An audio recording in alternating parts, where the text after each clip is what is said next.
गोपाल और पुष्पा ने आखिरकार अनु और आर्यवर्धन के इस रिश्ते को स्वीकार कर लिया है। जी हाँ दोस्तों, सीरियल तुमसे तुम तक का आने वाला एपिसोड बहुत ही मजेदार और हैरान करने वाला होने वाला है, क्योंकि इसमें आपको ऐसे ऐसे ट्विस्ट देखने को मिलेंगे जिनकी आपने शायद कभी कल्पना भी नहीं की होगी। कहानी की शुरुआत होती है पुष्पा जी की गिरफ्तारी से। पूरे मोहल्ले में हलचल मच जाती है। हर कोई दंग रह जाता है कि आखिर पुष्पा जैसी सीधी सादी और मासूम औरत को पुलिस कैसे गिरफ्तार कर सकती है। गोपाल बेबस नजरों से अपनी पत्नी को जाते हुए देखता है और पुलिस के हाथों में सब कुछ सौंप देता है। लेकिन दोस्तों, किस्मत जैसे उनकी हर कोशिश पर पानी फेर देती है। कोई भी उन्हें जेल से रिहा नहीं करवा पाता। यहाँ तक कि जब जेंडे भी अपने पूरे रसूख के साथ पहुंचता है तो पुलिस साफ कह देती है कि माना कि आपके सर पर आर्यवर्धन सर का हाथ है, लेकिन ऊपर से इतना प्रेशर है कि हम कुछ नहीं कर सकते। यह सुनकर पूरा परिवार सदमे में चला जाता है। अनु रोते रोते बेहाल हो जाती है और कहती है, अगर मां निर्दोष हैं तो फिर उन्हें क्यों सजा मिल रही है। आखिर इस सब के पीछे कौन है। और तभी कहानी में आता है सबसे बड़ा ट्विस्ट, क्योंकि इसी बीच आर्यवर्धन की धुआंधार एंट्री होती है। जी हां दोस्तों, आर्यवर्धन न सिर्फ पुष्पा जी को बचाने आते हैं, बल्कि वह असली गुनहगार का नाम भी सबके सामने लाने वाले हैं।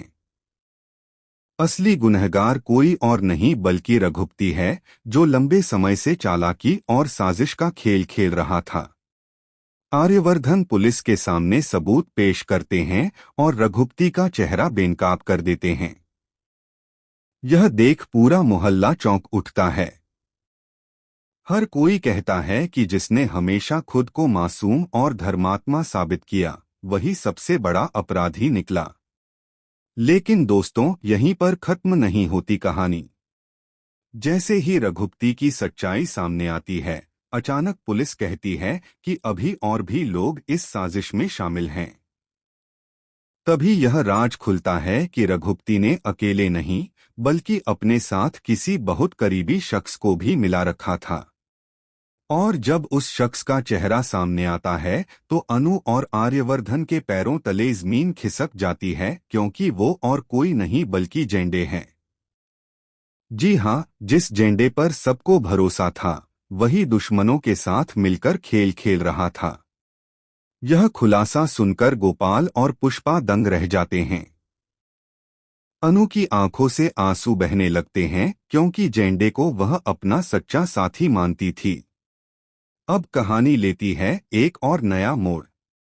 पुष्पा जी तो बेकसूर साबित हो जाती हैं और जेल से रिहा कर दी जाती हैं, लेकिन परिवार में जेंडे की गद्दारी का साया छा जाता है। गोपाल और पुष्पा दोनों समझ जाते हैं कि अनु की जिंदगी में अब सिर्फ और सिर्फ एक ही सहारा है, आर्यवर्धन। वे फैसला करते हैं कि अब और देर नहीं करनी चाहिए। वे खुद आर्यवर्धन के घर जाते हैं और अनु का रिश्ता लेकर खड़े हो जाते हैं। लेकिन दोस्तों, जैसे ही शादी की बात पक्की होती है, तभी एक और नया धमाका हो जाता है।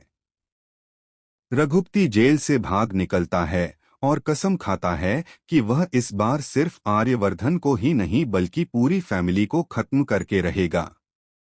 शादी की खुशियों के बीच मंडराता यह साया अब दर्शकों को अगले एपिसोड में देखने को मिलेगा। तो क्या अनु और आर्यवर्धन की शादी हो पाएगी? क्या रघुपति का कहर उनके रिश्ते को तोड़ देगा?